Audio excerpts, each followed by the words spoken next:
Ciao à tutti, c'est Sergio de Un Napolitain dans les Alpes. Et dans cette vidéo, je vais vous donner 5 conseils pour réussir un pétrissage à haute hydratation. Le but est d'éviter d'arriver à un pétrissage comme celui-là que vous voyez dans la vidéo. Donc avec une pâte qui a du mal à se former dans la cuve, qui termine le pétrissage en température plutôt élevée et surtout une pâte qui a un réseau de gluten mal formé. C'est parti donc pour mes 5 conseils et la vidéo que vous allez voir se dérouler, c'est un pétrissage pour pâte à pizza napolitaine contemporaine hydratée à 75%. Mon premier conseil peut sembler évident, mais c'est très important pour réussir un empattement à haute hydratation de s'équiper d'un pétrin qui est capable de tourner à la bonne vitesse. Et quand on parle de vitesse, en général, on parle de RPM, rotation par minute. Quel est le concept théorique de base ? C'est que l'énergie qu'on va fournir à notre gluten est proportionnelle à la vitesse de notre pétrin. Une pâte à haute hydratation aura besoin donc de plus d'énergie pour correctement former notre gluten et surtout faire absorber une quantité plus importante d'eau. Si on n'a pas donc la vitesse adaptée, on ne va pas pouvoir former notre gluten. Pour pétrir correctement et surtout de manière efficace une pâte hydratée à entre 75 et 80% d'hydratation, je vous conseille un pétrin qui tourne à pas moins de 200 RPM. Mon deuxième conseil est de choisir une farine qui est adaptée à l'hydratation de la recette. Chaque farine en fait, avec sa force, avec sa tenue en sucre, en fibres, va avoir une absorption des liquides qui est différente.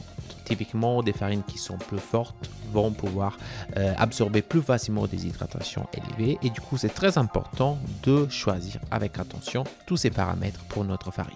Le risque, en fait, est d'utiliser une farine qui n'est pas capable d'absorber une hydratation élevée et du coup, le résultat dans notre pétrin, ce sera une pâte qui a du mal à se former, qui a du mal à prendre la bonne élasticité, qui restera très collante, très faible dans la cuve du pétrin. Troisième conseil, gérer avec attention la température de la pâte tout au long du pétrissage. En fonction de comment vous pétrissez, en fonction de votre pétrin et surtout en fonction de la température ambiante, la température de la pâte va évoluer pendant le pétrissage. La température de la pâte en fait impactera de manière importante votre pétrissage. La pâte en fait peut changer son aspect, sa tenue en fonction de sa température. Typiquement, une température plus élevée va vous donner une pâte qui se relâche plus dans le pétrin et qui se laisse pétrir plus difficilement. Que ce soit à l'aide des formules pour le calcul des températures ou avec l'empirisme, arriver à choisir correctement les températures de l'eau et de la farine pour que la pâte tout au long du pétrissage et surtout à la fin du pétrissage reste dans des fourchettes raisonnables. Conseil numéro 4. Dans la deuxième partie du pétrissage, insérez l'eau lentement.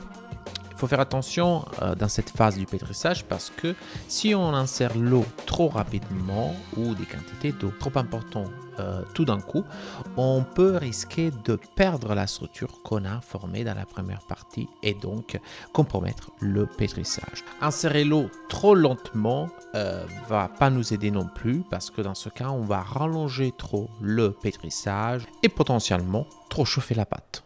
Quand on insère correctement l'eau dans la deuxième partie du pétrissage, on a le résultat que vous voyez ici dans la vidéo. Donc la pâte, chaque fois que j'insère l'eau, elle reste bien compacte, bien structurée au milieu du pétrin sans se relâcher. Le dernier conseil pour vous est de pétrir jusqu'à obtenir la bonne élasticité sans avoir peur de détruire le réseau de gluten. Depuis un moment, il y a ce mythe qui s'est diffusé dans le secteur de la pizza pour lequel si on pétrit trop notre pâte, on va détruire le réseau de gluten, on va détruire notre pâte. Restez assuré que ce risque de détruire le réseau du gluten n'arrivera jamais, tant qu'on reste dans des temps de pétrissage, bien évidemment raisonnables, et qu'on utilise des vitesses de pétrissage dans les fourchettes typiques pour un pétrissage de pâte à pizza. Un risque beaucoup plus probable, c'est de ne pas pétrir suffisamment notre pâte, donc de ne pas donner suffisamment d'élasticité au gluten et d'avoir du coup, en fin de pétrissage, une pâte trop relâchée et du coup un réseau qui n'est pas suffisamment formé. Donc, pétrissez jusqu'à obtenir la bonne élasticité de votre pâte sans aucune peur de détruire ce réseau. Voilà donc ces 5 conseils pour vous aider, j'espère, à améliorer un peu vos pétrissages à haute hydratation. Mais maintenant, je vous laisse la dernière partie de la vidéo pour voir le résultat de ce pétrissage à 75% d'hydratation pour pâtes à pizza napolitaine contemporaine.